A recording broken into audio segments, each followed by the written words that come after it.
મોરારી બાપુ બહુ સરસ અમને એક વખત વાત કરી હતી કે એ વિદેશમાં હોસ્ટના ઘેર રહેતા હશે એટલે પેલા બે યંગ બાળકો એમના તો બાપુ આગળના રૂમમાં સોફામાં બેઠા હશે અને પેલા છોકરાઓ એન્ટર થયા એટલે મમ્મી પપ્પાએ તરત એમ ઊભા રાખ્યા અને કીધું કે લુક બાપુ ઇઝ હિયર.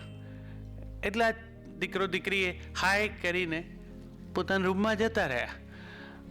બાપુ બહુ સંવેદનશીલ અને બહુ જાગૃત છે ને એ અર્થમાં સોશિયલ એડ્યુકેટર પણ છે એટલે એમણે મમ્મી પપ્પાની ગેરહાજરીમાં બાળકો સાથે વાત કરી ત્યારે બંને એ જ કીધું કે આ બે જણાએ જ્યારે અમને એમની જરૂર હતી ઉપસ્થિતિની ત્યારે અમને એક ટેલિવિઝન અપાવ્યું છે, એક કોમ્પ્યુટર અપાવ્યું છે, એક ફોન અપાવ્યો છે, પોતે હાજર જ નથી રહ્યા.